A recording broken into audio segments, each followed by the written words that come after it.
Olá, boa noite. O BNews 19 horas está no ar. Apenas 5% das cargas movimentadas no Brasil passam pelas hidrovias. A Secretaria Nacional de Hidrovias e Navegação defende a ampliação do modal como forma de reduzir custos, emissões e a pressão sobre rodovias e ferrovias. O secretário Otto Luiz Burlier falou ao BNews sobre o potencial ainda pouco explorado do sistema hidroviário brasileiro. O governo tenta destravar um modal ainda pouco usado no Brasil, as hidrovias. Hoje, apenas cerca de 5% das cargas do país passam pelos rios, índice bem abaixo do observado em países como Estados Unidos, China e na Europa. A aposta é que ampliar o uso do transporte aquaviário ajude a reduzir custos, emissões e a pressão sobre rodovias e ferrovias. A gente sabe que o modal hidroviário ele é muito mais barato do que os outros modais, é muito mais sustentável que os outros modais, então a gente acha que vale a pena viabilizar as hidrovias que acessam ao Porto de Santos, que no final do dia isso vai descomprimir, tirar demandas de hoje que ficam represadas nas rodovias, necessidade de ferrovias. Segundo o secretário de Hidrovias, Otto Luiz Burlier, o Brasil tem um potencial ainda inexplorado. Enquanto aqui o uso das hidrovias é residual, em outros países o transporte fluvial responde por mais da metade da movimentação de cargas. Mas o desafio não é só a infraestrutura. Apenas 5% de todas as cargas movimentadas no país passam pelas hidrovias brasileiras. Enquanto a gente vê na Europa, na China, nos Estados Unidos, que muitas vezes esse percentual é acima de 50%. Então a gente tem um potencial de crescimento absurdo aqui no nosso país. A gente precisa mudar o nosso mindset, nossa forma de enxergar, né?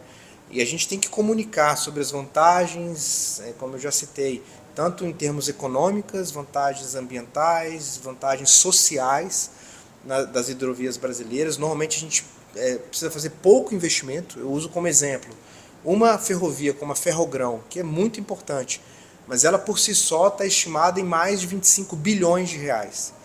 As primeiras concessões hidroviárias que a gente está desenhando, durante 20 anos, a gente não chega a 500 milhões de reais de investimento. Para o Ministério, ampliar o uso de hidrovias é uma agenda de longo prazo, baseada em planejamento, diálogo e parcerias com o setor privado.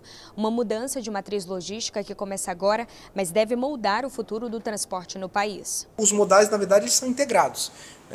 Para sair, que seja da fazenda, que seja de uma fábrica, ele sai pelo modal rodoviário, pode ir por uma hidrovia, pode ir por uma ferrovia, até chegar num ponto, por exemplo, num porto, para ser ou escoado, para ser exportado, ou mesmo para ele movimentar pelo país. Então a gente entende que todos esses projetos são muito bem-vindos, vai potencializar ainda mais o uso das hidrovias no Brasil. Com estudos em andamento e um programa de concessões em construção, o governo aposta na ampliação do transporte hidroviário como parte da estratégia logística nacional. A proposta é integrar modais, ampliar a capacidade de escoamento e aproveitar um potencial ainda pouco explorado no país. O início da operação do People Mover do Aeroporto Internacional de Guarulhos segue sem prazo definido. A ANAC, Agência Nacional de Aviação Civil, afirmou que não há, até o momento, um cronograma oficial que confirme a previsão de entrega em agosto de 2026, conforme divulgado por parte da imprensa. Segundo a ANAC, a data citada por alguns veículos foi informada apenas de forma verbal pelo consórcio responsável, sem documentação técnica ou certificação do sistema. A agência também destaca que o cronograma atualizado, solicitado à concessionária, não foi entregue e que o projeto acumula atrasos desde 2024. Mudando de assunto, o governo federal quer acelerar a modernização da rede elétrica no país. Novas regras prevêem a instalação gradual de medidores inteligentes nas casas dos brasileiros. A portaria número 126 do Ministério de Minas e Energia alterou as regras para acelerar a adoção de medidores inteligentes pelas distribuidoras de energia, determinando que cada concessionária instale ou modernize os equipamentos em pelo menos 2% das unidades consumidoras por ano. A iniciativa tem previsão de entrar em vigor a partir do próximo mês de março e possui como funcionalidade atividades: a leitura remota, corte e religamento à distância, combate a fraudes, registro de interrupções, comunicação digital e tarifação por horário de uso. Ipiranga foi a primeira cidade do Brasil que a gente trouxe esse conceito de redes elétricas inteligentes, uma cidade de 5.500 habitantes, então bem dentro do que a gente gostaria de testar, que era a atuação em consumidores na área urbana e na área rural. Ipiranga tinha basicamente a metade dos consumidores na área urbana, na área rural, e uma rede elétrica passível de ser automatizada. As empresas poderão adotar soluções alternativas, desde que comprovem benefício equivalente ou superior ao consumidor, e os investimentos poderão ser incorporados à base regulatória da Agência Nacional de Energia Elétrica,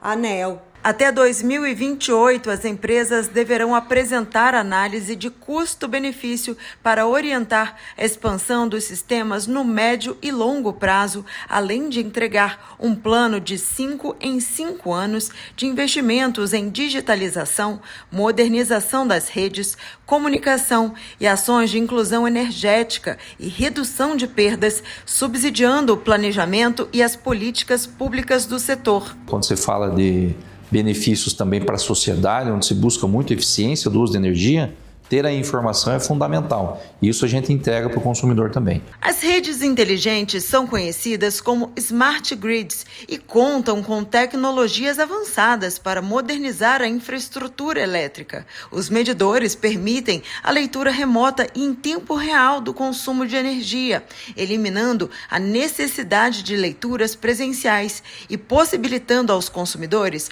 monitorar seu consumo diário, até mesmo por meio de aplicativos.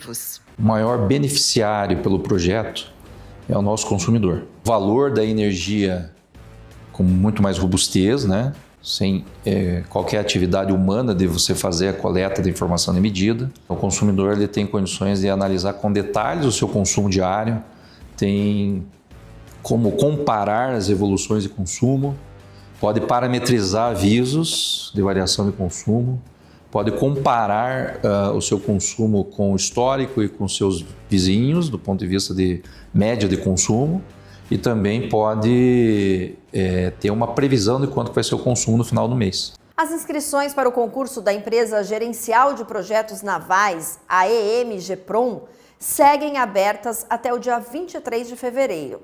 A estatal é vinculada ao Ministério da Defesa por meio da Marinha do Brasil e oferece 14 vagas imediatas, além de cadastro de reserva para cargos de nível médio, técnico e superior. Os salários variam de R$ 2.200 a mais de R$ 12.000. As provas estão marcadas para o dia 29 de março. Agora, vamos ver outras notícias que foram destaque hoje. A Gol anunciou novos voos diretos de Teresina para Salvador e para o aeroporto do Galeão, no Rio de Janeiro, com operação a partir de 10 de agosto de 2026. A capital piauiense passa a ter conexões sem escala para os principais hubs da companhia: São Paulo, Brasília, Salvador e Rio. Para o Galeão serão 3 frequências semanais, às terças, quintas e sábados. Salvador terá 2 frequências semanais, às quintas e sábados. A companhia afirma que a expansão atende à demanda crescente por conectividade na região.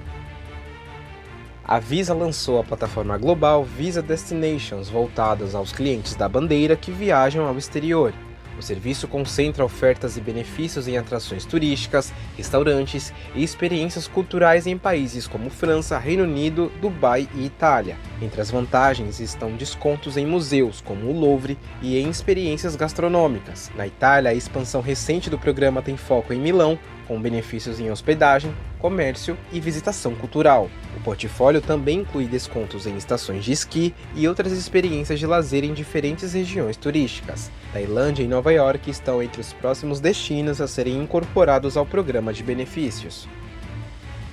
Cerca de 40 mil pessoas entre passageiros e tripulantes devem estar a bordo de cruzeiros durante este período de carnaval no Brasil.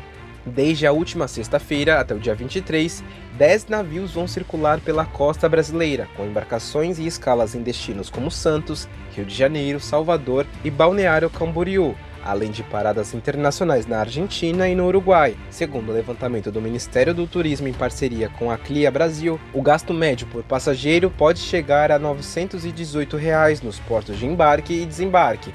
Segundo o levantamento do Ministério do Turismo em parceria com a CLIA Brasil, o gasto médio por passageiro pode chegar a R$ 918 nos portos de embarque e desembarque, impulsionando o comércio e os serviços nas cidades visitadas.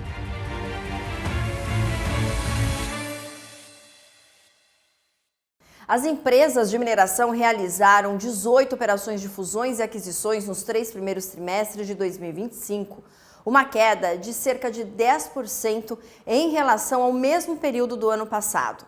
Os dados são do levantamento da KPMG, uma rede que acompanha 43 setores da economia. A maior parte dos negócios foi liderada por investidores estrangeiros, com aquisições de empresas brasileiras. O relatório também aponta a menor participação de fundos da Private Act em comparação a 2024. E o BNews 19 horas fica por aqui. Uma excelente noite para você. Voltamos a nos encontrar amanhã. Até lá!